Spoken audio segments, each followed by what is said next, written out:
Roma 8, 18-23. Sebab aku yakin bahwa penderitaan zaman sekarang ini tidak dapat dibandingkan dengan kemuliaan yang akan dinyatakan kepada kita. Sebab dengan sangat rindu seluruh makhluk menantikan saat anak-anak Allah dinyatakan. Karena seluruh makhluk telah ditaklukkan kepada kesia-siaan, bukan oleh kehendaknya sendiri, tetapi oleh kehendak Dia yang telah menaklukkannya. Sendiri juga akan dimerdekakan dari perbudakan kebinasaan dan masuk dalam kemerdekaan kemuliaan anak Allah. Sebab kita tahu bahwa sampai sekarang segala makhluk sama-sama mengeluh dan sama-sama merasa sakit bersalin. Bukan hanya mereka saja, yang telah melakukannya semua. Kita juga mengeluh dalam hati kita sambil menantikan pengangkatan sebagai anak, yaitu pembebasan tubuh kita. Satu bagian lagi ya, dari Roma pasal 1, 18 sampai dengan ayat yang ke-22. Sebab murka Allah nyata dari surga atas segala kefasikan dan kelaliman manusia yang menindas kebenaran dengan kelaliman. Karena apa yang dapat mereka ketahui tentang Allah nyata bagi mereka, sebab Allah telah menyatakannya kepada mereka. Sebab apa yang tidak nampak daripadanya, yaitu kekuatannya yang kekal dan keilahiannya, dapat nampak kepada pikiran dari karyanya sejak dunia dijadikan, sehingga mereka tidak dapat berdalih. Terus kan mereka mengenal Allah, mereka tidak memuliakan Dia sebagai Allah atau mengucap syukur kepadanya. Sebaliknya pikiran mereka menjadi sia-sia dan hati mereka yang bodoh menjadi gelap. Mereka berbuat seolah-olah mereka penuh hikmat, tetapi mereka telah menjadi bodoh. Ya, Roma 8 ayat 18-23 ini ya. Ada beberapa hal yang saya mau highlight di sini. Ada istilah segala makhluk ya di dalam Roma pasal 8 ayat 18 sampai dengan 23 ini. Istilah segala makhluk itu mengacu kepada apa? Itu ya. Jadi yang pertama isu mengenai segala makhluk. Oke, ini mengacu kepada apa? Lalu kita bandingkan istilah segala makhluk ini di dalam Roma pasal 8 ayat 18 sampai 23 ini ya. Istilah segala makhluk itu dibandingkan sama apa ya? Sama Paulus. Dia katakan segala makhluk itu menantikan dengan sangat rindu ya. Apa yang dinantikan? Yang dinantikan segala makhluk itu adalah saat anak-anak Allah dinyatakan. Jadi Paulus di sini jelas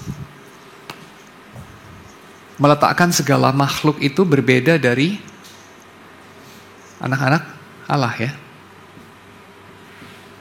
Benar nggak?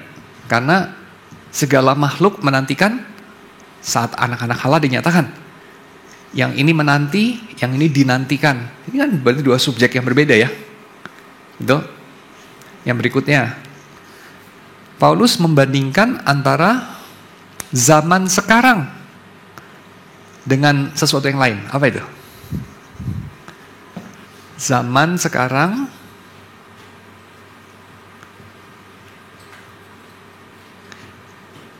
dibandingkan dengan saat anak-anak Allah dinyatakan.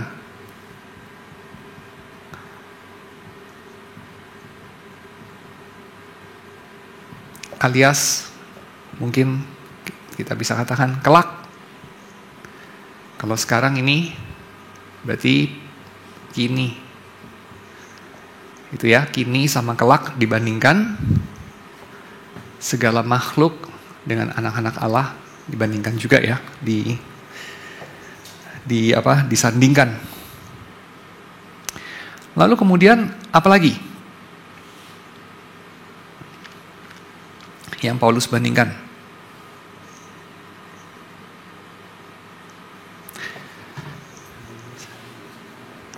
Segala makhluk mengalami keadaan apa? Ditaklukkan ya, ditaklukkan. Ditaklukkan itu kondisinya adalah seperti dalam peperangan suatu bangsa ditaklukkan oleh bangsa lain. Atau seekor hewan ditaklukkan sama manusia. Ditaklukkan itu berarti being conquered ya. Menjadi subjek kepada kehendak dari subjek yang menaklukkan. Itu namanya ditaklukkan ya. bangsa taklukan, gak bisa mengatur dirinya sendiri, gak bisa set agenda sendiri, gak bisa punya keinginan sendiri, karena dia bangsa taklukan. Ya. Dan ditaklukkan ini pada apa? Di bawah apa? Di bawah, ini tema kita ya, kesia-siaan. Nanti kita pengen tahu ini apa maksudnya nih kesia-siaan ini ya. Yang kepadanya segala makhluk itu ditaklukkan. Tapi itu adalah kondisi sekarang. Ya, kondisi sekarang segala makhluk ditaklukkan. Dan sambil mereka ditaklukkan, mereka itu berharap melihat dengan penuh ekspektansi kepada anak-anak Allah. Dan itu mirip seperti, atau itu adalah sesuatu yang dikasih metafora, dikasih satu gambaran sama Paulus di sini, adalah seperti ibu yang sedang sakit bersalin. Laboring ya. Ini bahasa Indonesia agak panjang ya. Tapi kalau bahasa Inggris mungkin laboring. Lagi ngeden, ya lagi ngeden. Jadi lagi kontraksi tuh, lagi ngeden. Beda ya kontraksi sama ngeden ya. Ya kontraksi aja deh ya. Kontraksi. Ibu yang sedang sakit bersalin, laboring. Apa yang seperti ibu yang sedang sakit bersalin ini dikenakan kepada apa? Anak-anak Allah, segala makhluk,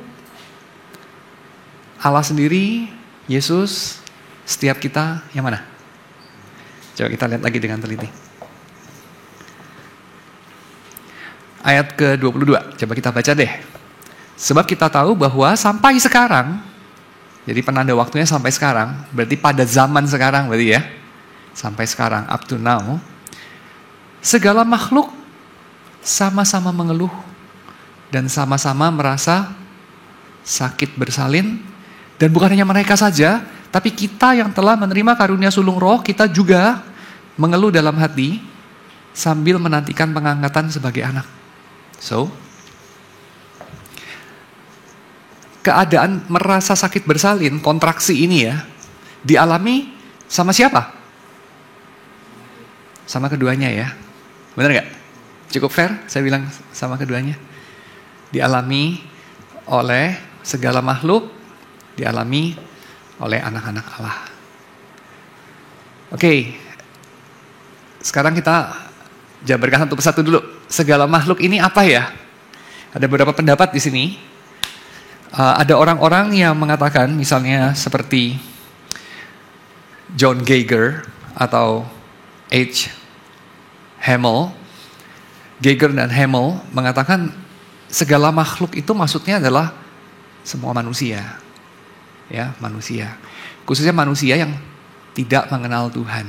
Tapi ini rada outstretch ya. Rada outstretch. Kenapa? Karena istilah yang dipakai sama Paulus ini adalah bukan segala bangsa. Kalau dia ngomong segala manusia ya dia ngomongnya segala bangsa. Tadi akan ngomong semua manusia gitu ya. Tapi dia gak ngomong semua manusia, dia gak ngomong segala bangsa. Dia ngomongnya segala makhluk. Lalu segala makhluk merasa sakit bersalin, segala makhluk mengeluh, mengerang, ditaklukkan dalam kesia-siaan tuh, itu gambaran yang sebetulnya mengacunya kemana ya? Mengacunya ke kedua tempat sebetulnya di dalam Perjanjian Lama, yaitu ke dalam literatur pada zaman Helenik, yaitu literatur hikmat. Misalnya itu adalah kitab Pengkhotbah, mungkin dalam beberapa varian yang lain, kitab Ayub, dan juga literatur yang lain yang menceritakan yang kurang lebih sezaman sih sebetulnya, yang menceritakan mengenai sejarah Israel. Versi The Hobbit, ya, prelude dari kitab Keluaran. Keluaran sampai dengan Bilangan, itu kan adalah saga Lord of the Rings ya dari orang Israel. Tapi ada The Hobbit-nya tuh, ada prelude-nya ya, ada apa itu prequel-nya. Prequel-nya itu kitab Kejadian. Nah, dalam kitab Kejadian itu ada satu cerita, dua cerita sih sebetulnya ya, dua cerita yang setting background dari seluruh cerita itu. Dan 2 cerita itu adalah cerita penciptaan versi 1 dalam Kejadian 1 sampai pasal 2 ayat 4 dan kisah penciptaan versi 2 yaitu pasal 2 ayat 4b sampai selesai. Dan cerita mengenai segala makhluk ditaklukkan kepada kesia-siaan itu istilah segala makhluknya munculnya diambilnya itu dari Kejadian 1. Lalu kemudian dilanjutkan ke dalam ditaklukkan pada kesia-siaan itu adalah dalam Kejadian pasal 3. Ya, pasal 3 ini sebenarnya bagian daripada cerita penciptaan yang kedua ya. Yang mana sebenarnya lebih tua ya. Jadi kalau kita bilang Kejadian 1 sama Kejadian 2 itu kita mesti ingat jangan dipikir Kejadian 1 itu mentang-mentang munculnya duluan ya. Jadi itu cerita penciptaan versi yang lebih duluan muncul gitu. Enggak sih, kebalik ya. Itu versi penciptaan yang lebih belakangan muncul ya. Ada beda kira-kira 500 tahun para ahli biblika mengatakan ya. Sedangkan yang Kejadian pasal 2 itu yang lebih tua gitu. Diambil dari kata ganti Tuhan yang dipakai ya, gambaran-gambaran yang dipakai dan segala macam. Kita bisa mengetahui hal itu. Nah, Kejadian pasal yang ketiga ini sebenarnya sambungan dari Kejadian pasal 2 ya. Tapi intinya kita tahu dalam Kejadian pasal 3 itu ada gambaran mengenai ular yang dibuat makan debu ya. Kalah maksudnya, bukan ransumnya debu gitu ya, bukan ya. Karena debu gak ada gizinya jadi gak bisa hidup ya. Tapi dia juga memang bukan cerita mengenai biologi dari hewan-hewan sih, bukan ya.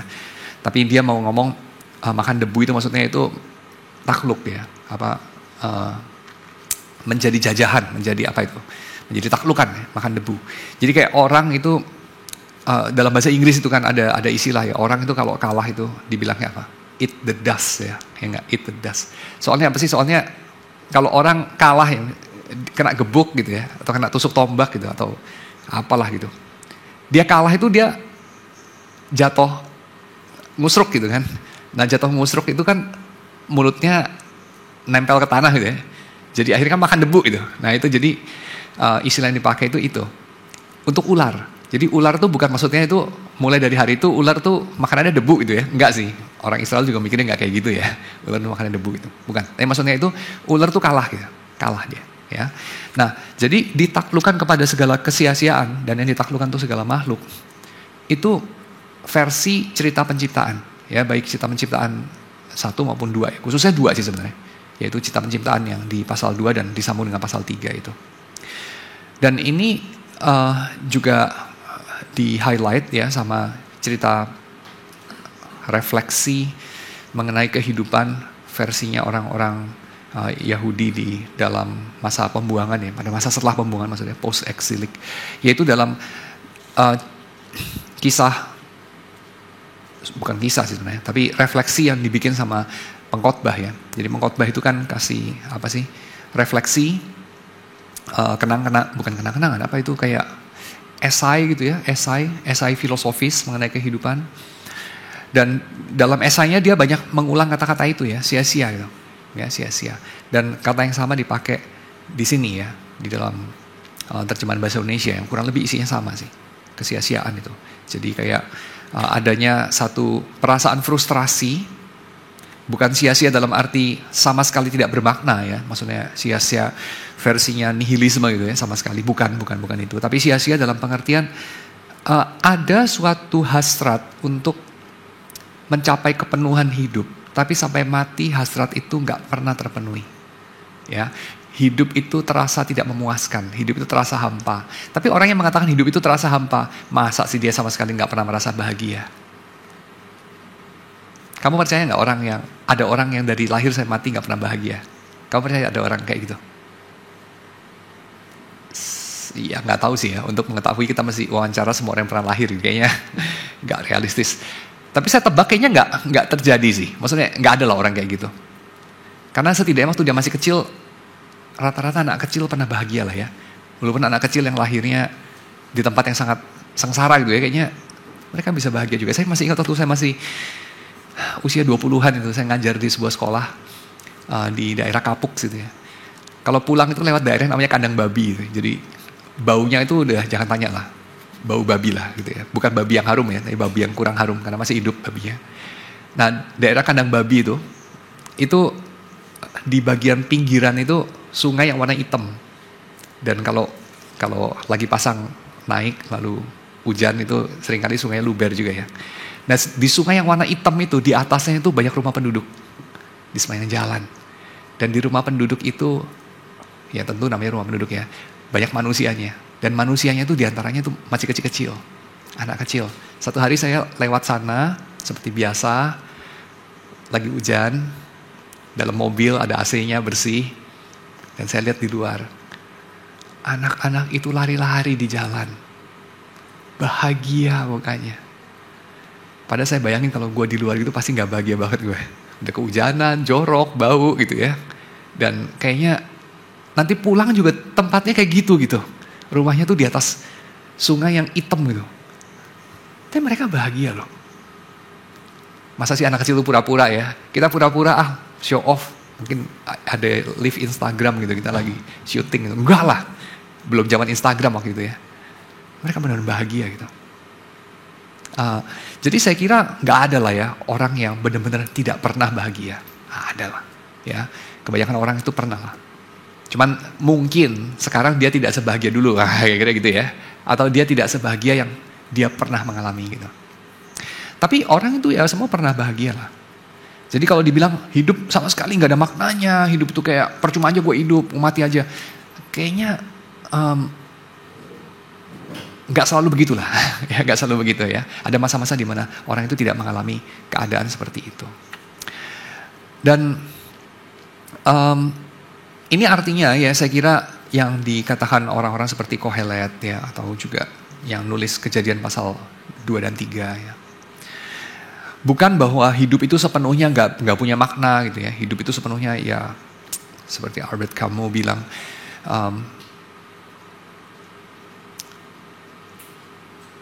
hidup itu cuman dipertahankan atau orang itu tidak bunuh diri hanya karena pengecut aja gitu. Ya, enggak lah, enggak segelumi itulah ya. Enggak segelumi itu.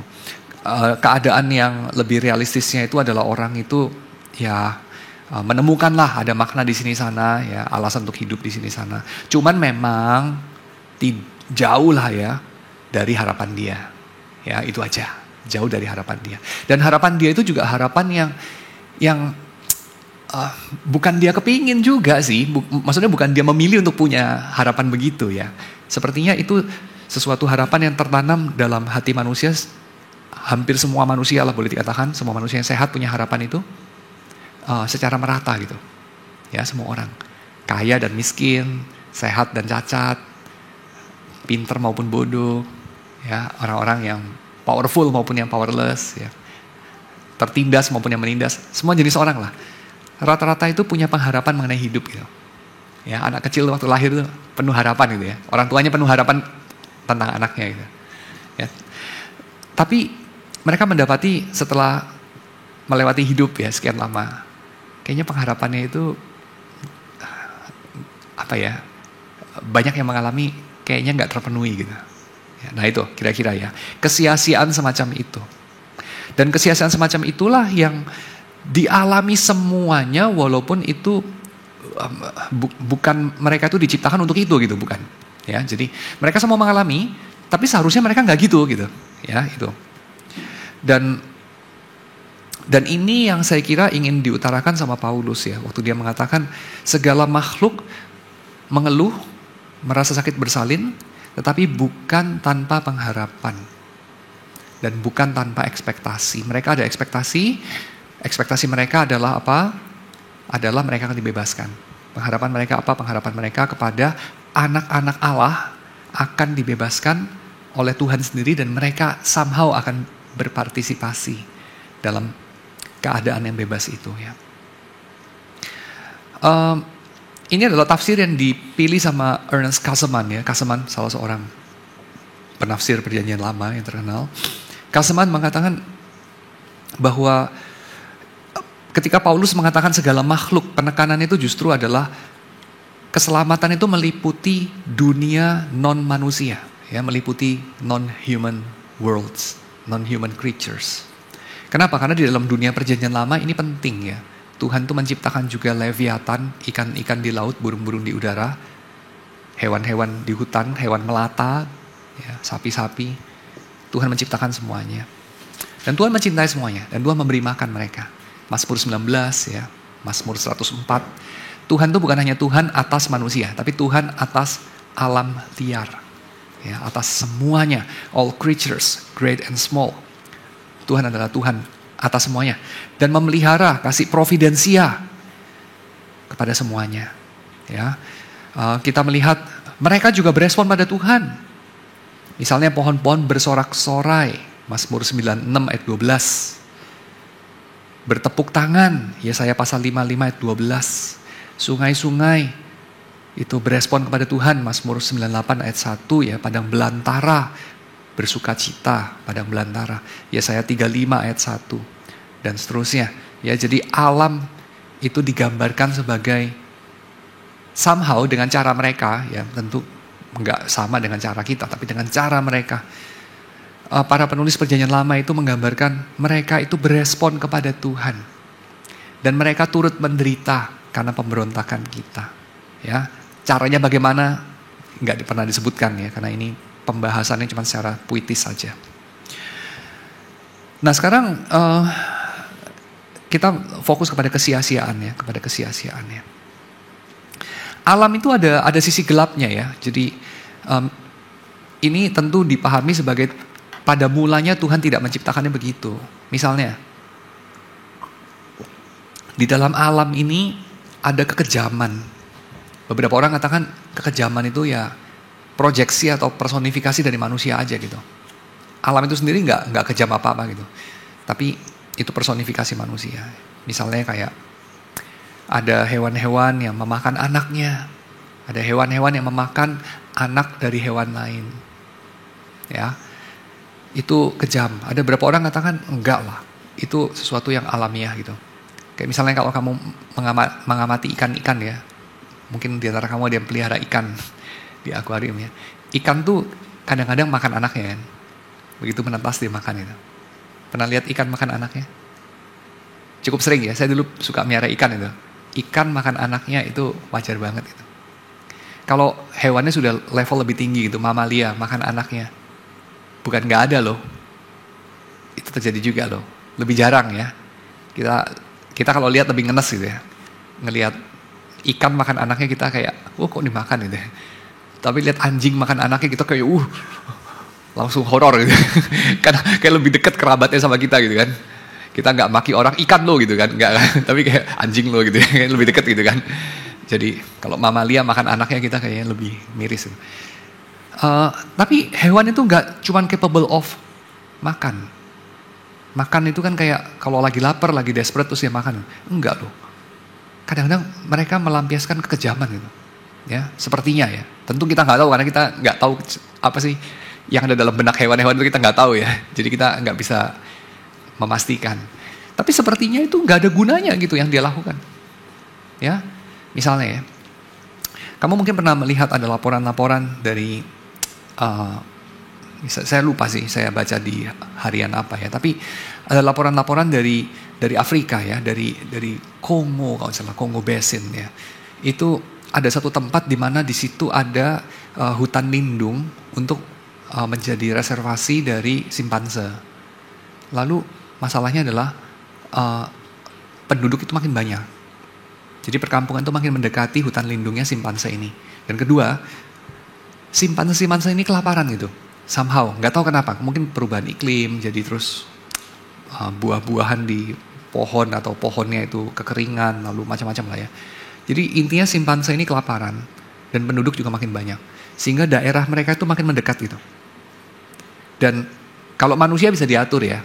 Manusia itu ada hukumnya, ada polisi bisa jaga. Jadi mereka dikasih tahu gitu, lu nggak boleh mendirikan kampung lewat batas ini, ya udah gitu. Paling nyolong-nyolong, tapi udah gitu ya mereka ketangkep ya, atau rumahnya terus dirobohin sama pemerintah, terus ya mereka nggak kesana lagi. Tapi kalau monyet, bagaimana kamu bisa mau diapain gitu kalau monyet ya? Jadi simpanse itu mulai memasuki daerah manusia. Ya, selain manusia makin mendekati wilayah simpanse, tapi manusia masih bisa diatur, simpanse nggak bisa diatur itu. Jadi mereka makin mendekati wilayah manusia. Dan apa yang mereka lakukan? Kadang-kadang mereka melakukan ini. Mereka menculik anak manusia. Jadi ibu-ibu di sana itu mulai takut sama simpanse. Mulai mengembangkan trauma tertentu ya. Demikian anak-anak kecil itu. Adik saya dibawa sama simpanse pergi ya. Dan waktu simpanse itu menculik anak itu bisa dibanting-banting sampai tangannya lepas ya. Tangannya dicabut sama simpanse itu. Isi perutnya dikeluarkan ya. Anaknya masih hidup. Matinya 12 jam kemudian di rumah sakit. Jadi, dan simpansenya nggak boleh dibunuh gitu. Karena dilindungi sama hukum ya. Dan manusianya nggak bisa proteksi, manusianya nggak bisa menghukum simpanse gitu ya. Karena ya gimana simpanse mau dipenjara gitu, nggak mungkin ya. Nah, setelah anak-anak itu ditemukan ya, jadi beberapa anak itu diculik sama simpanse terus ditemukan sama orang tuanya, diburu sama penduduk kampung itu. Nggak dimakan kok. Ya, nggak dimakan, cuman dibunuh. Jadi ada juga yang dimakan ya, tapi dimakannya juga nggak habis gitu. Jadi kayak cuma dimakan sebagian terus dibuang sama simpansenya. Apakah Tuhan menciptakan hewan seperti itu ya? Ya Tuhan yang menciptakan. Tapi apakah dari semula Tuhan menciptakan begitu? Tanda tanya buat kita kan? Apa iya ya? Apa iya itu hanya sekedar insting bertahan hidup? Apakah mereka betul-betul tidak sedang juga mengalami keadaan ditaklukkan kepada kesia-siaan? Ya, kalau kita katakan mereka punya kejahatan kayak manusia gitu, enggak lah. Ya, mereka monyet doang sih, enggak secanggih manusia jahatnya. Tapi kalau kita bilang itu hanya insting saja yang tidak ada hubungan sama sekali, tidak ada hubungan dengan dosa. Ya, jadi itu alam ini tidak terpengaruh oleh dosa. Sama sekali dosa itu cuma urusan moralitas manusia. Saya rasa kok tidak ya. Karena di dalam Alkitab pun dikatakan mengenai dampak dosa kepada hewan-hewan. Ya, gitu. Oke, sekarang kita masuk kepada kesia-siaan dalam dunia manusia. Nah, yang ini lebih dekat lah sama kita ya. Leon Morris kasih beberapa contoh. Yang pertama dalam urusan ekonomi ya, produksi dan konsumsi. Kamu tahu kan di dalam dunia modern itu kita sudah tidak perlu khawatir sama efek Malthus. Ada yang pernah dengar Thomas Malthus ya? Thomas Malthus itu bikin, ini kalau belajar ekonomi level SMP ya, pasti pernah tahu ya. Malthus bilang pada satu ketika manusia itu akan mengalami krisis pangan itu. Kenapa? Karena pertumbuhan dari level produksi pangan kita itu gitu linear. Tapi pertumbuhan jumlah penduduk itu nggak gitu ya. Pertumbuhan jumlah penduduk tuh gini grafiknya. Dan ketika kita sampai pada daerah sini, kita mengalami produksi pangan tidak cukup untuk jumlah manusia yang lahir. Itu namanya bom waktu dari ledakan penduduk, kata Thomas Malthus. Malthus itu nulis kira-kira sezaman sama Thomas More ya, nulis Utopia gitu. Jadi satu nulis utopia, satu nulis distopia gitu. Thomas Malthus nulisnya distopian gitu ya. Jadi kayak satu hari kita akan mengalami kiamat gitu. Kiamat kenapa? Karena kurang makan gitu ya. Dan itu satu kepastian. Karena pertumbuhan jumlah penduduk itu eksponensial, mengikuti deret satunya deret ukur, satunya deret apalah itu, saya lupa terjemahan Indonesia. Tapi yang satu geometrical series, satu arithmetical series itu kan ya, linear sama eksponensial gitu. Jadi pada perpotongannya nanti kesananya tuh kiamat gitu. Terjadi nggak? Nggak kan? Malthus nulis sudah lama, udah ratusan tahun, mestinya udah terjadi ya. Nggak terjadi. Kamu tahu kenapa? Karena Fritz Haber bikin sintesa sehingga kita bisa kita bisa mensuplai tanah dengan nitrogen, pupuk urea, karena penemuan pupuk urea dan pupuk sintetik yang lain. Jadi basically kita sekarang itu memakai bahan baku fosil ya, dari minyak bumi dan segala macam, petroleum, petrokimia untuk pertanian, dan itu sukses. Anda semua di sini kira-kira mungkin setengah dari Anda nggak akan pernah ada kalau tidak ada penemuan dari Fritz Haber. Karena dari kecil udah kurang makan mati gitu ya. Demikian orang tua Anda gitu. dan saya. Jadi kita ini berutang kehidupan ya kepada ahli kimia Jerman itu, Fritz Haber. Tetapi masalahnya adalah kelebihan pangan itu, kita punya kelebihan bahan baku biji-bijian itu sampai 2,5 kali lipat dari kebutuhan ya. Ini data yang saya pernah baca di National Geographic kira-kira tahun 2000-an ya. Jadi kebutuhan pangan kita itu sudah tercukupi sampai 2,5 kali lipat kalau kita hanya makan grain. Tapi masalahnya yang makan grain nggak hanya kita gitu. Grain itu kebanyakan dikasih makan pada ternak, ya kepada sapi gitu. Dan kita doain makan daging ya, daging sapi gitu kan. Dan orang itu kalau makin makmur ya konsumsi daging makin banyak gitu. Dan sapi itu makannya apa? Sapi makannya rumput, bener sih. Tapi rumput itu mahal ya. Dan lama gitu. Gendutin sapi pakai rumput itu lama. Jadi kita gendutin pakai grain ya. Dan grain, biji-bijian itu ya produk dari ini ya, pupuk sintetik. Dan itu semua ngomong apa? Itu semua ngomong pada akhirnya gini, kenapa ya masih ada orang kelaparan? Dalam dunia ini ada gak orang kelaparan? Ada ya. Kenapa? Sementara di sisi yang lain ini seringkali dibikin dramatisasi ya. Ada orang yang kelaparan, ada orang yang buang-buang makanan itu kan. Sampai anak saya aja tuh udah hafal banget itu. Iya, anak-anak di Afrika. Maksud lu adalah, gue mesti ngabisin makanan gue yang gue gak doyan gitu kan. Tapi ya saya rasa kita semua, anak-anak Protestan ya khususnya itu, sudah terbiasa dengan itu ya. Merasa bersalah kalau buang makanan gitu kan. Jadi ya kita mesti ngabisin ya, ada di piring kita. Ya, saya kira itu disiplin yang bagus juga sih. Tapi di sisi yang lain kita perlu bertanya lebih radikal. Kenapa ya? Kenapa? Karena gak gitu gampang loh.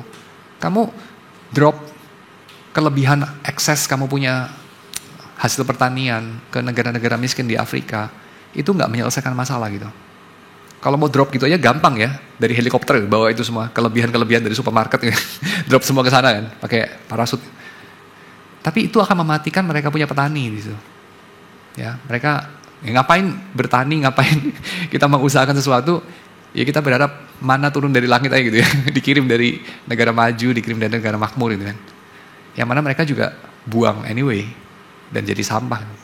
Di-drop aja ke Afrika. Ya selain transportasi yang mahal ya, juga ada masalah dengan itu bukan solusinya gitu. Ya itu bukan solusinya. Walaupun itu bisa dilakukan dan yang membatasi hanya sekedar kepelitan aja gitu. Tapi itu bukan solusinya. Jadi solusinya bukan moral, tapi juga perlu ingenuity gitu. Dan kita nggak tahu caranya gitu. Kita nggak tahu caranya bagaimana mendistribusikan kekayaan, kemajuan, dan hasil-hasil dari teknologi ini dengan tidak menambah masalah gitu. Kita nggak tahu caranya. Ya, jadi kalau Anda tahu caranya, please kasih tahu gitu. Tapi up to now, kita tuh bukan hanya dibatasi sama kepelitan, sama imoralitas, sama nggak mau berbagi. Bukan hanya itu memang ada porsinya. Tapi yang satu lagi adalah, kalaupun kita semua murah hati ya, itu tidak menyelesaikan masalah juga. Akan menimbulkan masalah baru gitu. Kebergantungan diantaranya. Ya, so selain daripada terus kebutuhan mereka naik juga nanti. Ya, jadi mulai bosan makan Indomie doang gitu ya. Terus menuntut bisa ada daging dan segala macam, dan bumi kita tidak akan cukup untuk semuanya. So, kesia-siaan dari perkembangan ekonomi yang difasilitasi sama perkembangan sains dan teknologi gitu. Ya. Kita bisa mengobati penyakit, infeksi, luar biasa. Ya, dengan penemuan antibiotik ya, Fleming. Antibiotik itu menyelamatkan banyak nyawa ya. Jadi Fritz Haber kasih makan banyak orang. Fleming, penisilinnya itu menyelesaikan banyak penyakit infeksi yang dulu itu sengsara saya mati gitu ya. Sekarang suntik antibiotik, beres. Selesai nggak masalah? Enggak juga sih, ya bener sih. Dulu kayak diare doang mati loh gitu ya. Sekarang diare nggak mati lah. Tapi lu mati yang lain gitu, lu mati kena kanker gitu ya. Lu mati kena sakit jantung gitu ya, kena stroke dan segala macam ya. Kalau dulu kayaknya saya sering lihat tuh ya orang-orang di Eropa ini ya, abad ke-19, abad ke-18 ya. Matinya itu karena kakinya luka. Salah satunya tuh kayak Erik Erikson kalau tidak salah. Erik Erikson itu siapa ya? Pejuang tentara apa itu? Pokoknya pahlawan dari Swedia kalau tidak salah itu.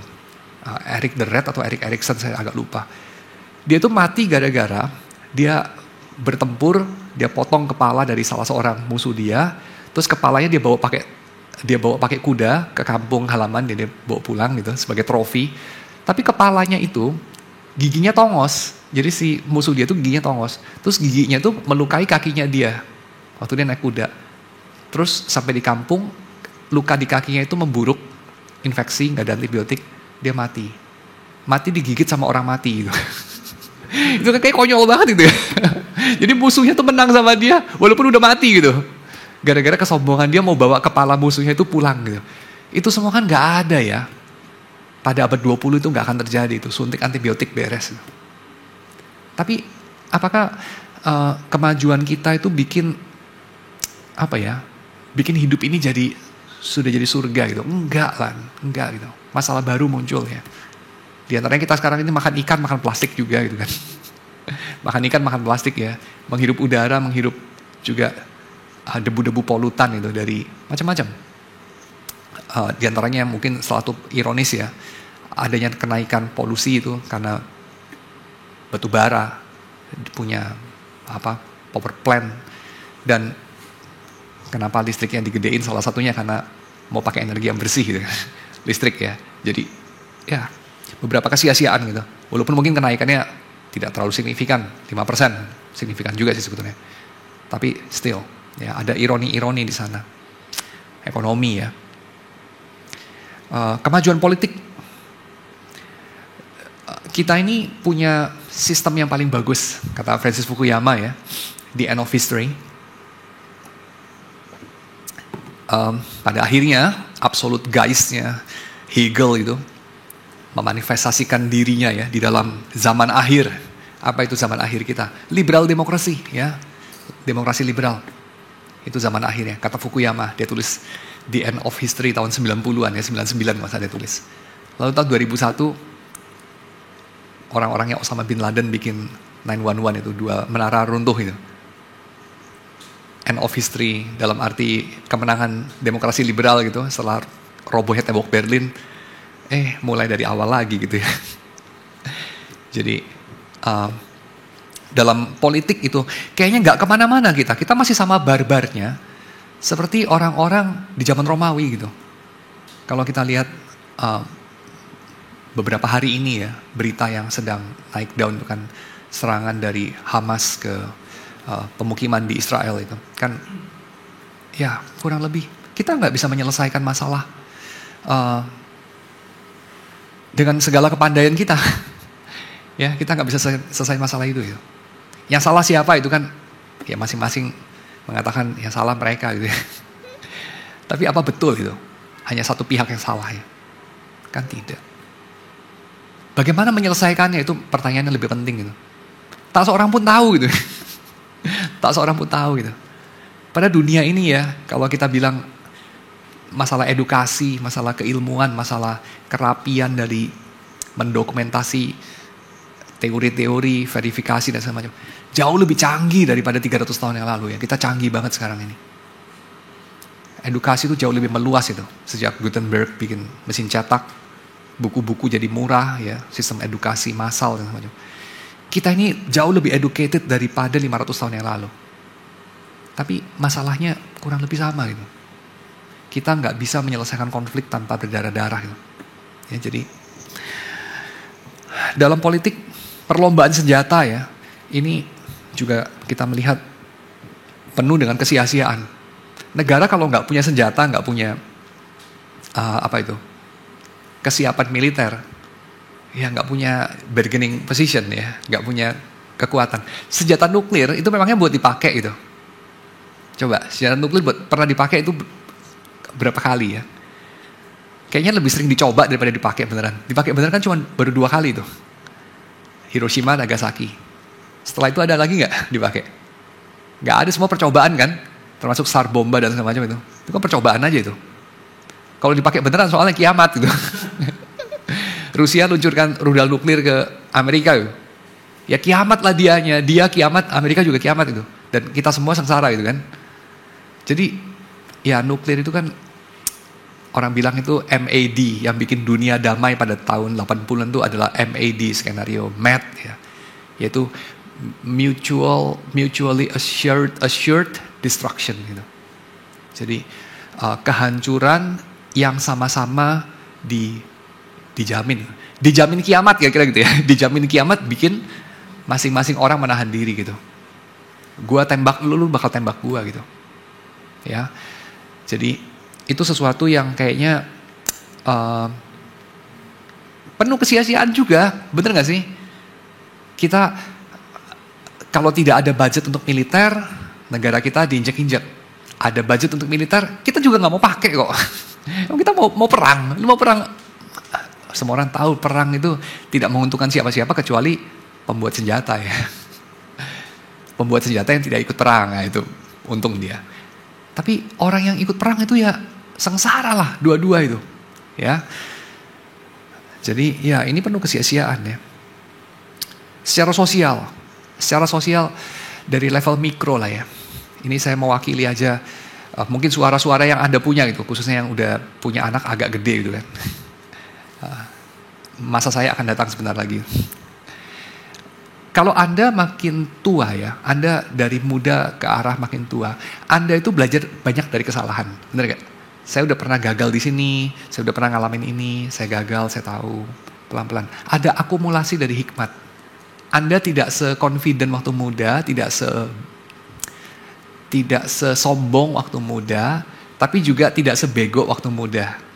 Ya, makin Anda tua Anda punya itu. Tapi Anda juga tidak sekuat waktu muda, tidak seantusias waktu muda, tidak sepositif waktu muda, dan tidak punya waktu sebanyak waktu masih muda ya. Jadi orang muda punya banyak energi, punya banyak waktu, kesehatan, tapi kurang bijak. Orang yang tua sudah lebih bijak, tapi waktu, energi apa itu udah berkurang ya. Maka sebenarnya skenario yang paling bagus ya, itu adalah apa? Yang tua ini bisa mengkomunikasikan bijaksananya pada yang muda. Itu namanya edukasi gitu kan. Itu namanya mentoring, whatever lah namanya, banyak banget. Tapi terjadi gak sih? Terjadi gak? Sulit terjadi. Kenapa sulit terjadi? Karena orang-orang muda itu punya semacam hal yang orang muda itu sebut sebagai kekolotan orang tua, dan orang-orang tua punya sesuatu terhadap orang muda yang mereka sebut sebagai kesombongan anak-anak muda. Lu masih gak tahu apa-apa, udah gak mau denger orang yang lebih berpengalaman. Gua tuh makan garam lebih banyak daripada lu makan nasi. Gua lewat jembatan lebih panjang daripada lu lewat jalan raya, kayak gitu ya orang bilang ya. Tapi lu gak mau dengerin gue gitu. Tapi on the other hand, yang ingin diutarakan orang-orang tua ini, menurut mereka penuh dengan hikmat, menurut anak-anak muda itu udah ketinggalan zaman kong ya. Itu zaman dulu gitu. Zaman sekarang tuh udah gak laku kayak gitu. Cuman gue gak tega aja ngomongnya. Gitu ya. Tapi ini sesuatu yang tentu kita tahu kebenarannya di tengah-tengah gitu ya. Jadi alangkah lebih baiknya kalau orang-orang tua itu punya lebih banyak kesabaran terhadap anak-anak muda ini, dan anak-anak muda ini juga punya lebih banyak kesabaran terhadap orang-orang tua itu. Kalau saja orang-orang tua itu lebih bisa efektif dalam menyampaikan hikmat mereka, dan anak-anak muda ini lebih punya kerendahan hati untuk mengetahui kebodohan mereka. Bukankah umat manusia ini maju lebih cepat gitu ya? Benar gak? Tapi kesia-siaannya adalah tiap generasi kita melihat kegagalan transfer ilmu ini. Buktinya selalu ada orang bikin teori, ini udah generasi baby boomers, ini udah generasi X, ini udah generasi Y, ini generasi Z, ini generasi Alpha, ini generasi milenial, dan segala macam. Kenapa? Kenapa ada generasi-generasi itu? Jawabannya salah satu adalah tiap generasi ini merasa ada disconnect sama generasi yang sebelumnya. Dan masalahnya selalu sama gitu. Kamu pernah dengar nggak ungkapan begini? Anak-anak zaman sekarang ini memang, pernah dengar ya? Lucunya ungkapan itu dikatakan sama baby boomer, sama generasi X, sama Y, sama Z, sama semuanya. Semua generasi ngomongnya begitu gitu. Jadi ada giliran nanti anak-anakmu yang sekarang masih umur 8 atau umur 14 ya. Suatu hari mereka umur 40 atau umur 70 ya, mereka akan bilang, anak-anak zaman sekarang ini gitu ya. Karena nenek-nenek yang ngomong begitu, dulu waktu kecil, itu pernah dikatain begitu sama mamanya atau engkongnya gitu. Anak-anak zaman sekarang ini. Ya, yang sekarang ini nenek-nenek, kamu mungkin pernah lihat foto itu ya. Nenekmu itu lebih cool dari kamu loh, tahu nggak? Waktu nenekmu muda tuh saya kasih lihat ini, tapi ini konteksnya Amerika gitu ya. Nenekmu itu dulu ikut festival musik Woodstock gitu ya. Nenekmu dulu ada di Woodstock ya. Sekarang udah nenek-nenek kan gitu. Jadi dulu dia rebel juga sama generasi tuanya. Lalu kita bilang apa? Zaman sekarang ini, lihat tuh produknya zaman sekarang kayak begini, cara hidup zaman sekarang kayak begini. Zaman dulu lebih bagus. Itu dari penulis perjanjian lama, kitab hikmat sekalipun sudah ada omongan begitu loh. Kamu cari deh, ya. Jangan katakan mengenai zaman ini bahwa masa yang sebelumnya itu lebih baik. Ya, jangan pernah katakan itu, karena tidak dari hikmat engkau mengatakannya. Jadi anggapan bahwa generasi yang dulu, generasi saya, waktu saya masih muda, itu cara hidupnya lebih baik. Itu sebenarnya tiap generasi punya. Ada laporan dari majalah Time ya, satu artikel, dia kumpulkan semua artikel yang pernah diterbitkan sama majalah Time, mengenai keluhan dari generasi tua tentang generasi muda dan dunia masa sekarang gitu. Jadi keluhan semacam, zaman sekarang ini ya, lebih buruk daripada zaman dulu. Ini ada dekadensi, ada kemerosotan. Ya, itu tuh rupanya majalah Time itu pernah memuat. Jadi majalah itu memuat tiap kira-kira kayak 20 tahun gitu ya, atau 25 tahun gitu. Jadi pada masa-masa ini dia memuat artikel itu, yang nulis siapa, tahun sekian, lalu sekian puluh tahun kemudian siapa yang nulis lain lagi, kira-kira isinya sama. Jadi kurang lebih memang itu pengalaman tiap orang ada diskoneksi sama generasi berikutnya. Ya. Dan itu pun satu kesia-siaan. Dan kesia-siaan itu muncul dari apa sih? Kesia-siaan itu muncul dari, kalau kita lihat Yesaya pasal 2 ayat 20. Saya bacain ya. Pada hari itu berhala-berhala perak dan berhala-berhala emas yang dibuat manusia untuk sujud menyembah kepadanya akan dilemparkan kepada tikus dan kelelawar. Ya. Kita bandingkan dengan Kisah Rasul pasal 14 ayat yang ke-15. Hai kamu sekalian, mengapa kamu berbuat demikian? Kami ini adalah manusia biasa. Ini seruan dari Paulus ya. Karena orang-orang di Likaonia itu setelah melihat Paulus menyembuhkan orang, mengatakan, dewa-dewa telah turun ke tengah kita dalam rupa manusia. Yang mereka sebut dewa itu Barnabas dan Paulus. Lalu mereka mulai mempersembahkan persembahan-persembahan ya pada orang-orang ini. Lalu Paulus sambil mengoyakkan bajunya mengatakan, hai kamu sekalian, mengapa kamu berbuat demikian? Kami ini adalah manusia biasa sama seperti kamu. Kami ada di sini untuk memberitakan Injil kepada kamu, supaya kamu meninggalkan perbuatan sia-sia ini dan berbalik kepada Allah yang hidup, yang telah menjadikan langit dan bumi, laut dan segala isinya. Yang membawa manusia kepada kesia-siaan itu adalah penyembahan berhala ya. Penyembahan berhala. Dan berhala itu punya sifat yang menarik ya, kata Joy Davidman, yaitu berhala itu selain tidak punya apa-apa sebetulnya, berhala itu kehampaan. Ya. Jadi ini memang ada perbedaan ya antara henoteisme yang kita jumpai di dalam masa-masa pra-pembuangan dengan monoteisme yang kita jumpai pada masa-masa pembuangan dan setelah pembuangan ya, post-exilik. Jadi kita melihat misalnya kayak kalau dalam dalam cerita-cerita mengenai patriark Israel, kita lihat mereka mengakui bahwa kayak Allahnya Terah itu ya Allah juga gitu. Allahnya Abraham itu ya Allah juga tentu. Ya. Dewa-dewa itu something juga gitu. Molok gitu, ya something juga. Tapi pada periode monoteisme, mereka mengatakan Molok itu yang nggak ada, Zeus itu yang nggak ada, ya, apa itu, Ra, Chemosh, itu semua nggak ada itu. Itu hanya kayu dan batu yang disembah manusia itu. Nah ini memang ada 2 periode. Jadi periode awal itu mereka masih henoteis, ya, jadi kayak Allah itu, Allahnya Abraham itu lebih tinggi daripada Allah lain ya. Dia mengepalai sidang ilahi gitu, ya. Tapi pada bagian-bagian akhir mereka sampai pada kesadaran, loh ini semua sebenarnya nothing gitu. Berhala itu nothing, cuma kayu dan batu saja gitu. Jadi mereka pada akhirnya sampai kepada kesadaran monoteisme. Nah, ini tentu Paulus sudah masuk dalam kesadaran monoteisme ya. Ini kan way setelah jauh-jauh hari setelah pembuangan ya. Jadi berhala itu ya adalah kesia-siaan, kehampaan ya. Jadi wujudnya ada, dianggap punya kekuatan, tapi sebetulnya nothing. Kita punya satu istilah mengenai hal ini. Kamu tahu istilah itu apa? Ini bukan sesuatu yang apa ya? Bukan kebohongan sebenarnya, not really kebohongan. Tapi ini sesuatu yang lebih buruk dari kebohongan. Apa itu? Kehampaan itu kita beri nama bullshit. Bullshit.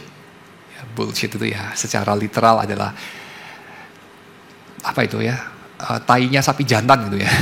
Bullshit ya. Tapi tentu kan bukan itu maksudnya. Tapi bullshit itu kita tahu lah ya. Bullshit itu adalah suatu ujaran yang sebetulnya yang mengatakannya pun tidak memaksudkannya dengan serius gitu.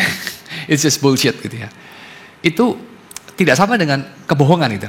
Bullshit is not a lie ya. Ini di analisa panjang lebar, kalau kamu tertarik kamu bisa cek artikel ini ya, On Bullshit by Harry Frankfurt. Harry Frankfurt itu seorang filsuf analitik ya dari Amerika. Dia tulis On Bullshit, bisa di googling aja ya, artikelnya udah nggak ada itunya, nggak perlu bayar itu, download gratis. Bullshit itu just kekosongan, kata-kata yang nggak ada maksudnya, nggak ada isinya, tetapi bukan tidak ada kekuatannya. Berhala itu, tidak ada isinya, tidak ada substansinya, kosong, hampa. Dan menarik ya, kosong, hampa, ringan itu dalam bahasa Ibrani adalah kebalikan dari kemuliaan. Allah itu mulia. Mulia itu dalam bahasa Ibrani adalah kavod ya. Kavod itu rada mirip sama yang bunyinya mirip dalam bahasa Jawa, abot ya. Kavod, abot kalau dalam bahasa Jawa. Abot itu bahasa Jawa apa? Berat, weighty, exactly sama. Saya nggak tahu itu apakah memang karena bahasa Jawa ngambil dari bahasa Arab ya, jadi memang masih berkerabat dengan bahasa Semitik Ibrani mungkin. Jadi kavod itu adalah weighty, dan arti yang terjemahan dalam bahasa Inggrisnya itu adalah kemuliaan. Allah itu mulia itu dalam arti dia itu substansial, tidak hampa. Beda sama berhala, berhala itu hampa. Jadi kita katakan apa? Allah itu no bullshit, berhala itu full of bullshit. Tapi ini istilah full of bullshit ini juga ironis sebenarnya, karena bullshit itu sendiri adalah emptiness ya. Emptiness, kekosongan gitu, kesia-siaan. Nah, istilah kesia-siaan itu di situ mengacu kepada itu ya. Nah, sekarang saya mau explore kepada ini. Yang sia-sia itu bukan tidak ada kekuatan. Kamu tahu ya, ada orang-orang tertentu itu menjadi kaya dengan cukup luar biasa lewat berjualan bullshit. Bisa loh jadi kaya dengan jualan bullshit. Ya, kamu menghembuskan isu, produk ini diperlukan, perusahaan saya ini punya nilai loh. Kamu goreng-goreng, kamu hembus-hembuskan isu macam-macam. Kalau kamu beruntung, kalau kamu cukup pintar, kalau kamu konsisten, kalau kamu muka tebal, kamu bisa bikin perusahaan kamu nilainya naik berlipat-lipat. Terus orang itu pengen beli, takut kalah, takut ketinggalan, nilainya makin naik. Tapi itu semua hampa. Ya, seluruh cerita .com kan begitu ya dulu ya. Kehampaan. Kehampaan. Tapi kehampaan itu bukan gak ada kekuatan. Ada kekuatan. Dari mana kekuatannya? Mau tahu dari mana kekuatannya? Dari pengikutnya. Kenapa perusahaan-perusahaannya hampa bisa digoreng? Lalu beneran ada duit ya? Karena dia percaya Kenapa ada yang percaya? Karena takut kehilangan. Kenapa takut kehilangan, takut ketinggalan? Saya kasih tahu ya, karena mencintai uang. Karena mencintai kesuksesan. Karena mencintai kekuasaan.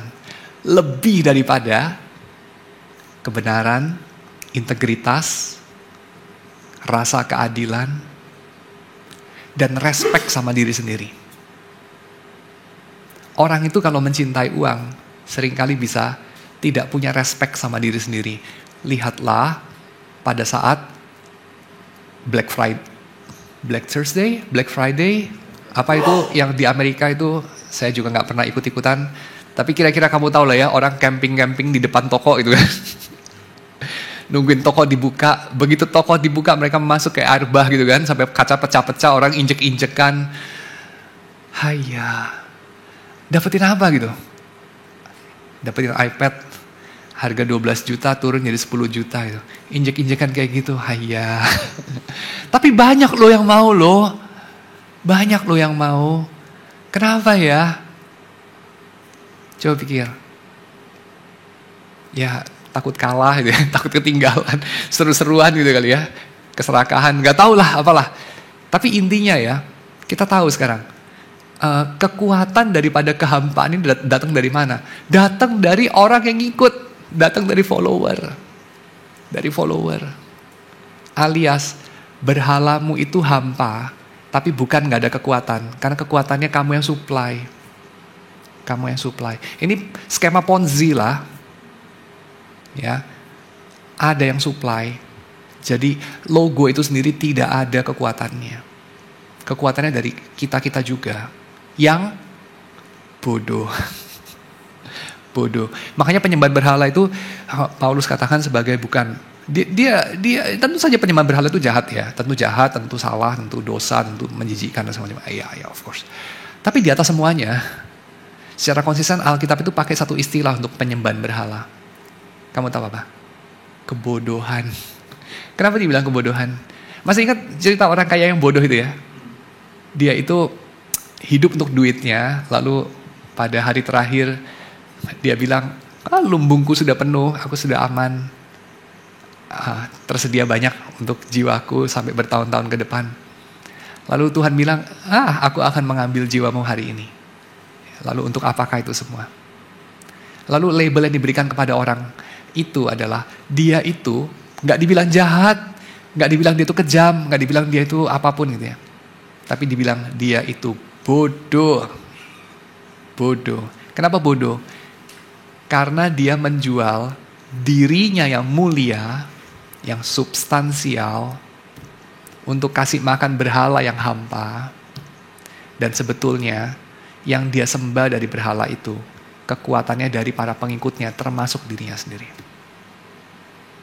Berhala itu sebenarnya nggak ada kekuatannya. Kekuatannya dari dia juga. Makanya ini namanya kebodohan. Ya. Dan ini pun kesia-siaan. Ya. Berhala tidak memberi apa-apa, tapi malah merampas apapun yang kita punya. Ya, dia rampas. Saya katakan begini, saya bisa simpulkan ya. Ini bukan dari Leon Morris ya, karena Leon Morris orangnya halus, nggak kayak saya. Ini dari saya, definitely. Saya bisa simpulkan kayak begini. Bagi berhalamu, kamu itu tai. Tapi bagi kamu berhalamu itu emas. Yang kamu puja, yang kamu harapkan. Yang kamu rela menukar yang paling berharga dari hidupmu untuk berhalamu. Yang paling berbobot dari hidupmu. Seperti apa? Kehormatanmu, integritasmu, teman-temanmu, cintamu, masa mudamu, energimu, perhatianmu, nama baikmu. Kamu tukar sama apa? Berhalamu. Apa berhalamu? Popularitas, kehormatan, respect dari kawan-kawan, you name it. Duit mungkin, whatever. Kamu jual diri, jual nama, jual teman, jual integritas, kejujuran, dan segala macam. Bagi kamu berhalamu itu segalanya. Tapi bagi berhalamu kamu itu apa? Just one of many myriads followers. Kamu itu nothing. Nothing. Cuman tai aja bagi berhalamu. Sebaliknya bagi Tuhan kamu tuh siapa? Bagi Tuhan kamu tuh emas. Berharga banget. Walaupun kamu tuh tai. Bagi Tuhan kamu tuh emas. Apa buktinya? Dia menukar kamu dan saya dengan Yesus. Gak ada yang lebih berharga daripada Yesus buat Allah Bapa. Ditukar sama kamu. Hayya. Masa ditukar sama kita? Tapi itu yang Bapa lakukan. Dan ironisnya bagimu, Tuhan tuh mungkin gak seberharga itu loh. Buat Tuhan kamu tuh berharganya berapa ya? Buat kamu Tuhan tuh berharganya berapa itu gak seimbang banget gitu. Cinta yang bertepuk sebelah tangan tuh seringkali. Dan kenapa begitu? Karena kamu hatinya terikat kepada berhala-berhala itu ya. Berhala-berhala ini saya daratkan lagi ya. Bagi ibu-ibu rumah tangga, atau mungkin di zaman ini bagi bapak-bapak rumah tangga juga ya. Kerapian rumah itu mungkin berhala kita yang menelan diri kita. Sehingga kita hidup untuk itu. Meramikan rumah. Atau mungkin ini berkuasa di kantor. Nah ini mungkin lebih ke arah bapak-bapak ya. Tapi di zaman seperti ini saya kira gak harus ya. Not necessarily so. Bisa juga ibu-ibu. Kita punya kekuasaan, hierarki, dominasi kita di kantor. Ya. Respect dari kolega-kolega kita. Itu menggerogoti kita. Karena kita memakai segala cara untuk mencapai itu. Kita menjual apa, itu kita perlu tanya itu ya. Kita menjual apa untuk memperoleh yang kita miliki sekarang. Mungkin kita menjual ini ya. Persahabatan, kesejatian. Kita mungkin menjual hidup kita. Untuk memperoleh apa ya? Memperoleh bullshit. Memperoleh kehampaan. Tempat hiburan ya. Paket-paket hiburan macam-macam ya. Liburan, ya, resort, whatever. Merampas kemampuan kita yang natural untuk menghibur diri. Misalnya aja, tadi pagi saya tanya ke anak-anak murid saya kelas 11. Apa yang gak ada dari hidup kita ya. Mereka bilang itu wifi katanya. Gak ada wifi kayaknya. Hidup mati gitu ya. Mati gaya gitu. Semua yang lain boleh gak ada. Asal harus ada internet gitu ya. Tapi ya itu semua adalah contoh-contoh konkret mengenai apa-apa yang mungkin sebetulnya ya tidak punya nilai dalam dirinya sendiri terlalu bagaimana ya. Tapi mereka sangat bernilai karena kita assign nilai itu. Dan kita perlu memikirkan ulang apa betul ya yang kita kerjakan itu tidak bodoh ya. Dan bagaimana Tuhan menyelamatkan kita? Tuhan menyelamatkan kita lihat misalnya dari Efesus pasal 4 ya 17 sampai dengan 18. Sebab itu kukatakan dan kutegaskan ini kepadamu di dalam Tuhan, jangan hidup lagi sama seperti orang-orang yang tidak mengenal Allah dengan pikirannya yang sia-sia dan pengertiannya yang gelap jauh dari hidup persekutuan dengan Allah karena kebodohan yang ada dalam hati mereka ya, perhatikan sini ya, kesia-siaan dan kebodohan itu dijadikan satu dalam surat-surat Paulus. Dan karena kedegilan hati mereka. Penyembahan berhala itu bukan realitas yang final ya. Karena apa? Karena Tuhan itu addressing itu dan berhasil. Tuhan berhasil merampas kita dari kesia-siaan, menghantar kita dari kehampaan itu untuk menghidupi hidup yang ada isinya ya, menghidupi hidup yang ada substansinya, tidak bullshit ya, hidup yang bukan bullshit. Tetapi kalau kita terus menolak Allah ya, yang kita tolak itu sebetulnya bukan Allah ya, yang rugi bukan Tuhan lah, kira-kira begitu. Kalau kita menolak Tuhan, menolak untuk hidup di jalan Tuhan, Tuhan tuh nggak rugi, yang rugi itu kita. Karena yang kita tolak itu adalah hidup itu sendiri. Ketika kita menolak Allah, kita menolak hidup. Itu yang dilakukan orang-orang yang menyembah berhala. Baik yang KTP yang Kristen maupun yang KTP yang bukan Kristen ya. Mereka merugikan diri mereka sendiri. Karena mereka semacam jadi tiang-tiang penyangga untuk berhala yang goyah itu. Berhala yang sebetulnya tidak punya nilai, yang nilainya sebetulnya diambil dari para pengikutnya. Oke. Jadi Tuhan addressing itu dengan cara apa? Dengan cara salib ya salah satunya. Jadi ini kan tema besarnya itu adalah salib. Dan salib itu adalah jawaban dari berbagai hal ya. Pada minggu ini kita belajar salib adalah jawaban atas kehampaan. Salib itu jawaban atas bullshit, atas kesia-siaan. Ya. Karena dia adalah kemuliaan Allah. Kemuliaan, ya, kemuliaan, weightiness. Salib itu kemuliaan Allah. Jadi bukan hanya Yesus itu mengalami kehinaan di salib, lalu kemudian sebagai gantinya Allah memberikan kemuliaan kepada dia. Ya itu ada benarnya juga sih, Allah mengangkat Yesus dalam kemuliaan. Tapi di sisi yang lain kita tahu kan ya bahwa istilah ditinggikan, ketika aku ditinggikan kata Yesus, orang yang ada di sebelah kiri dan kananku itu yang milih Tuhan. Dan ibu, engkau nggak tahu apa yang kamu pilih. Dia katakan kepada ibu dari Yakobus dan Yohanes, karena mereka itu ibu itu meminta supaya anak-anaknya ditaruh di sisi kiri dan kanan Yesus waktu Yesus diangkat dalam kemuliaan. Tapi yang dimaksudkan ibu itu adalah ketika Yesus naik tahta. Yang ibu itu nggak tahu Yesus itu tahtanya disalib.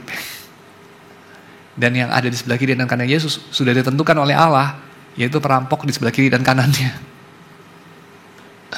Ya. Jadi ibu itu nggak tahu apa yang dia minta. Jadi salib itu adalah cara Tuhan mensubversi apa yang tidak bermakna menjadi sumber dari makna. Karena salib itu sendiri adalah salah satunya parodi dari orang Romawi ya kepada musuh-musuhnya, absurditas salib itu. Tapi itu justru menjadi satu simbol dari bagaimana Tuhan menjungkir balikkan tatanan dunia ini. Karena salib yang adalah kehampaan itu sekarang menjadi simbol dari pekerjaan Tuhan yang mulia di dalam Yesus. Satu-satunya hal yang substansial dalam hidup. Yang membebaskan kita dari kehampaan. Lewat cara apa ya? Saya kira dalam hal ini. Ketiga teori yang kemarin kita pelajari itu bisa applied. Yaitu teori kemenangan Kristus. Ya, dari Gustav Aulen. Lalu yang kedua itu teori substitusi dari para reformator. Lalu yang ketiga itu juga, saya kira yang ketiga ini yang paling make sense ya. Dalam hal ini, yaitu teori tindakan kasih yang menginspirasi kasih dari Petrus Abelardus ya. Jadi itu yang saya kira kita lihat di dalam salib, yaitu bagaimana Tuhan menyelamatkan kita dari kehampaan, dari kesia-siaan dengan cara dia itu masuk ke dalam dunia yang sia-sia itu dan pada kegenapan waktunya mengerjakan sesuatu yang sungguh-sungguh bermakna di dalam Yesus untuk kemudian menyatakan apa arti daripada orang-orang berdosa ini bagi Tuhan, yaitu segala-galanya. Makanya dia menukarnya dengan Yesus ya. Sehingga dengan cara demikian mereka bisa berpaling dari berhala-berhala mereka kepada yang sungguh-sungguh mencintai mereka, yaitu Tuhan.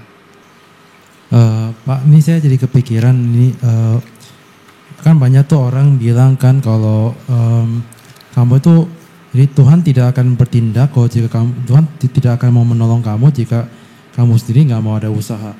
Maksudnya mungkin apakah mungkin ada benarnya atau memang ini kayak udah kebenaran yang absolut gitu Pak, pernyataan seperti ini. Yang mana? Yang Tuhan itu tidak Tuhan tuh tidak mau menolong kamu jika kamunya itu misalkan ya, kalau misalkan dia bandel gitu, dia nggak mau bertobat, dia misalkan dia nggak mau bertobat gitu. Tapi ini bukan misalnya ini dalam artian kayak misalkan kalau pertobatan ya contohnya ya, misalkan ya Tuhan yang nggak akan menolong kamu jika kamu nggak mau berubah gitu. Oh, ya. Tuhan tidak menolong mereka yang tidak menolong dirinya sendiri, kata Benjamin Franklin. Mungkin maksudnya begitu ya? Mungkin ya nggak terlalu persis sama, cuma mungkin ya esensinya seperti kayak mungkin ya kata-katanya mungkin diubah, tapi mungkin ya seperti itu juga. Gitu. Ya.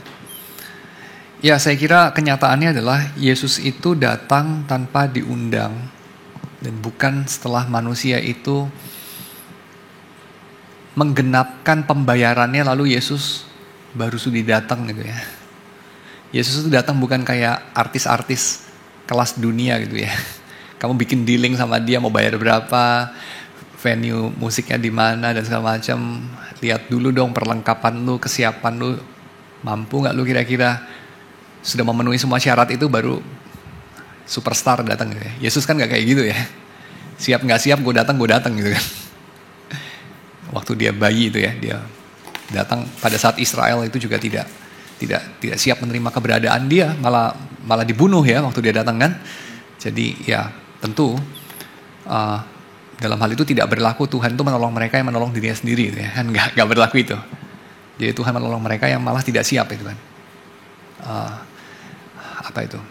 Memberikan kabar sukacita bagi mereka yang bangkrut, bagi mereka yang miskin, yang lapar dan haus. Kan begitu ya. Tapi di sisi yang lain, Tuhan itu ketika menolong kita, dia memampukan kita. Jadi jangan dibenturkan antara Tuhan menolong dengan kita bertindak atau kita itu menjadi, ya jangan dibenturkan. Karena justru pekerjaan Tuhan menolong kita itu melibatkan kita diubahkan. Pertolongan Tuhan itu kita diubahkan gitu. Kita ditolong dari keadaan berdosa, bukan hanya dari hukuman dosa. Nangkep ya? Kayak kalau saya nolongin orang supaya bisa berenang. Itu kan pada akhirnya saya bikin dia bisa berenang. Lalu kalau dia bilang, saya mau ditolongin bisa berenang, tapi saya gak mau berenang. Itu kan aneh banget. Pertolongan kamu kan harus tulus. Kamu harus bisa menolong orang yang kagak mau berenang. Loh, itu aneh sekali. Karena justru saya itu mau menolong kamu untuk bisa berenang. Nangkep ya? Kamu tidak perlu bisa berenang supaya saya bisa nolong kamu. Enggak. Justru kamu gak bisa berenang, saya tolongin. Untuk bisa berenang. Tapi kalau kamu menolak bisa berenang, ya namanya kamu menolak, analoginya, keselamatan itu. Dan kalau orang menolak pekerjaan Roh Kudus dengan cara itu, ya tidak ada pertolongan bagi dia. Gitu. Karena yang dia tolak adalah satu-satunya kemungkinan dia bisa ditolong. Gitu ya. Itu. Jadi makanya dosa menghujat Roh Kudus tidak ada obatnya. Itu maksudnya bukan kayak semua dosa ada obatnya, diampuni, tapi dosa yang satu itu nggak ada obatnya. Bukan. Tapi karena justru obatnya itu adalah itu, menerima pekerjaan Roh Kudus yang meyakinkan hati kamu bahwa Yesus itu Mesiasnya dan kerajaan Allah datang dalam Yesus. Tapi kalau kamu menolak itu, yaitu sama saja dengan menolak pertolongannya gitu, kira-kira. Di awal-awal ada definisi tentang vanity, kayak saya agak skip, makanya saya kurang ngerti pas ada contoh vanity di dalam dunia natural yang tadi Bapak bilang tentang simpanse nyulik anak tuh. Terus apa hubungannya vanity di alam itu dengan masalah idolatry gitu? Terus gimana salib bisa jadi solusi di dalam begituan? Ya. Oke. Ya, kesia-siaan di alam itu saya ambil contoh itu kan beberapa ya, kayak kekejaman dalam dunia binatang yang sepertinya absurd gitu ya. Lalu relasi yang uneasy antara manusia dengan hewan-hewan gitu ya. Saya mau bilang bahwa melalui itu kita tahu alam ini tidak seperti yang Tuhan ciptakan. Kita nggak bisa bayangin masa di Taman Eden begitu gitu, ya kan? Kira-kira itu ya. Jadi mudah-mudahan itu jelas ya. Lalu kaitannya apa dengan berhala? Berhala itu suatu kesia-siaan. Jadi kayak dia tidak punya nilai, tidak punya isi, tidak punya substansi atau kemuliaan itu dalam dirinya sendiri. Tapi bukan berarti dia tidak terlihat mulia. Bukan berarti tidak terlihat menarik. Bukan berarti tidak ada kekuatan. Ada, semuanya itu ada. Tapi semuanya itu justru dari para pengikutnya. Bukan dari dirinya sendiri. Jadi kalau para pengikutnya mengharapkan berhala itu menolong dia, itu kebodohan gitu.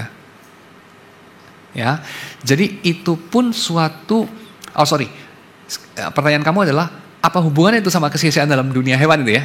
Nah, kesia-siaan dalam dunia hewan, itu hanya satu bagian saja dari tema besar kesia-siaan. Jadi kesia-siaan itu dalam dunia hewan, dalam ekonomi, dalam politik, lingkup sosial, lingkup keluarga itu ya. Kesia-siaan itu adalah sesuatu yang disebabkan oleh apa? Nah, jawabannya oleh penyembah berhala. Oh, mungkin pertanyaan kamu adalah, lu hewan masa menyembah berhala itu ya? Mungkin itu ya. Hewan dibuat menjadi sia-sia karena manusia menyembah berhala. Karena manusia itu adalah kepala perjanjian dari hewan-hewan dan segenap ciptaan yang lain.